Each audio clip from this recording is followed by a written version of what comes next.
Hey y'all, it's Mippy with Basically Bonsai. So today I am going to be repotting this little quince that I have. I got this particular tree last year from Kim's Nature, and it's interesting. Some of my buddies got the same tree. Theirs really struggled through, but this one seemed to do really well last summer. It even flowered for me, so I was super happy about that. Now you might be thinking, Mippy, it's January. What are you doing? It's too early. So last year, or maybe it was the year before, the Winnipeg Club did a little discussion for the Toronto Bonsai Society where they described what they're doing with some of their overwintering processes. Because for those who don't know Canada, it's even colder in Winnipeg by a lot than it is in Toronto. So they've had to get a little creative. And so what they've done is they put their trees out and let them go dormant like normal, but then they actually bring them inside early so that they can come out of dormancy early, they can take advantage of a longer growing period. So I decided, okay, I'm going to try it with this tree, partially because it's a little more sensitive and I really like it and I don't want anything to happen to it. And so I thought, let's see if this works. So I brought it in, and then the next day or two, I noticed the buds starting to swell and open up. So I was like, okay, today's the day. So first things first, I gotta choose a pot. Pulled out most of the ones that I have that are size appropriate. A couple I didn't pull out because they're already earmarked for other trees specifically. And I've got quite a stash. I have more pots than I do trees, and I don't know how or why that keeps happening, but it's okay. They're beautiful. So I've got quite a few to choose from, all of them actually from Canadian potters. The one I'm holding right now is from a guy out in BC. I've got a couple actually from Wayne, who is with Artisan Works. I have some repots, some Sophie pots. Got a little bit of everybody local. So if you're ever looking for beautiful, beautiful bonsai pots, we are spoiled for choices here in Canada. The first pot that I pulled out with the kind of white crackle glaze, absolutely adored. I wanted it desperately for this tree, but I think the mouth was a little too small and it was a little too deep. You know, it's a semi-cascade, which I could do with this tree, but I don't think I want to change the planting angle quite that much. So I ended up deciding to go with this Wayne pot. Bought this ages ago from him, so excited that finally it's going to have a home. And I chose it largely because of the shape and size. I didn't want to go too small since this is the first repot for this one. I didn't know what the roots were going to be like yet, and we're also, you know, challenging things a little bit with this change in overwintering style, so we're just gonna go easy on it. So first things first, gotta get it out of the pot, see what I'm working with, because even though I have an insider scoop over at Kim's, one of the employees is a friend of mine, you still never fully know what you're going to get until you open it up.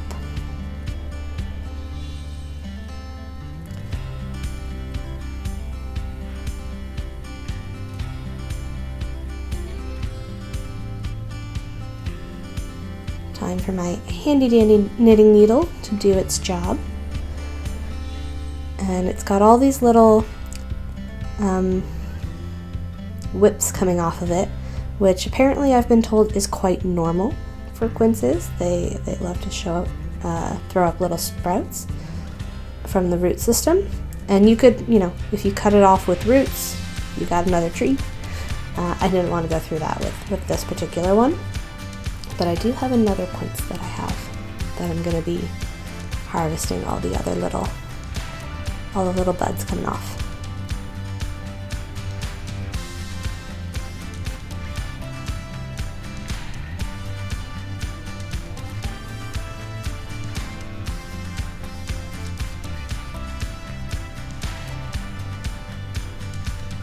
This guy had lots of really fine roots. They were all tangled in together.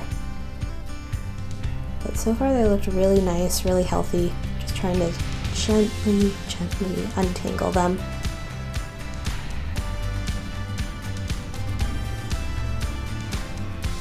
I don't want to do too much damage. I don't want to rip them out. I don't want to cut them back too much. I'm trying not to go full Nigel on this one as much as I possibly can.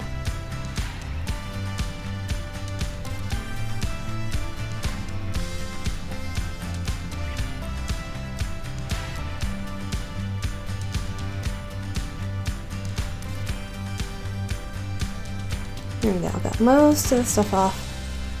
And just do a little bit of a trim. Don't go too crazy, me. First things first, we'll get these shoots off.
Let's just trim everything a little shorter. I want to keep as much of the nice fine roots as I can.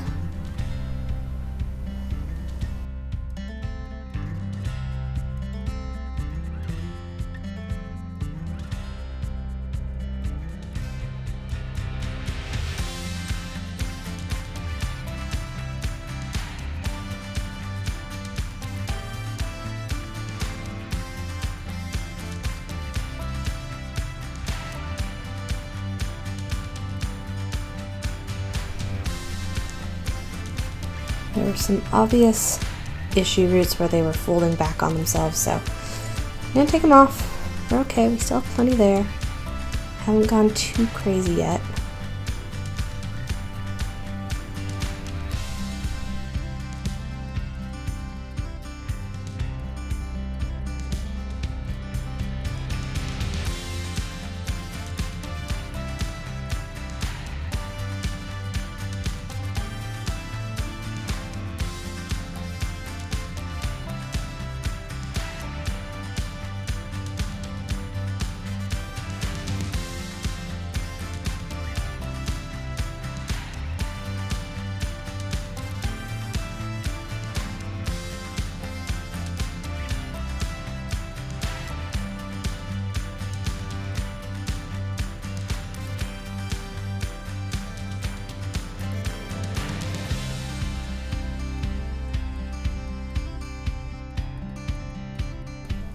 Okay, let's see how we're doing.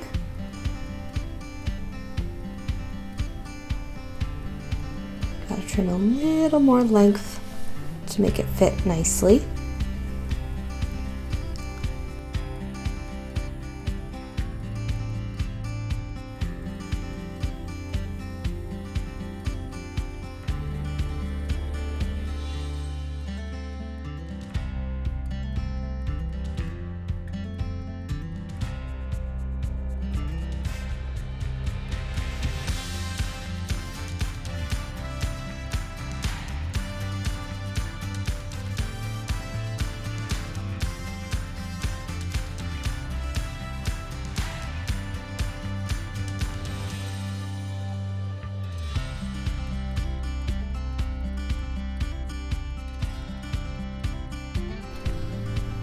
There we go.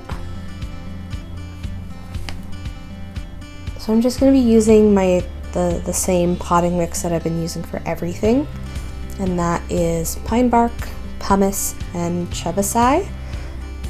So far, seems like everybody loves it. I haven't had any issues. Really great drainage. So I think I'm going to stick with that mix for now until I have a reason to need to change it.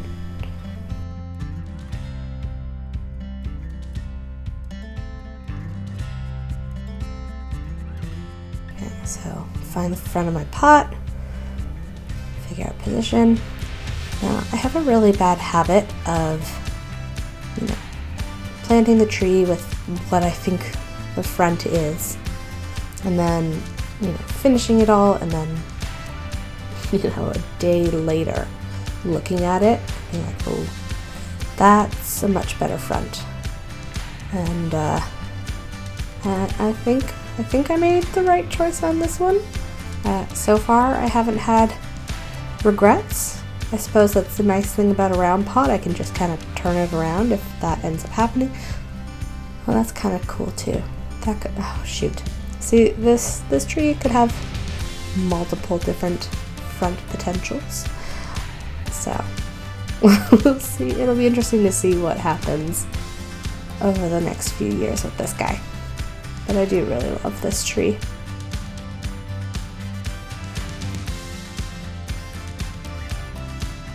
And there we go. That's it all potted up.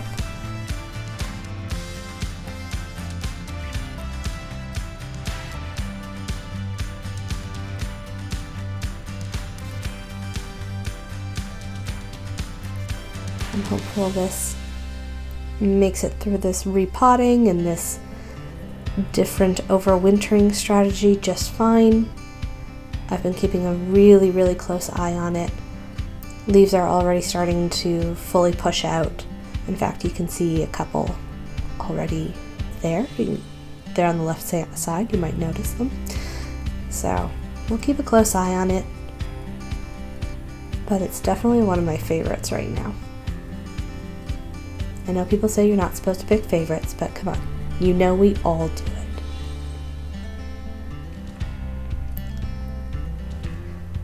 And that's everything for today. Thanks so much for watching.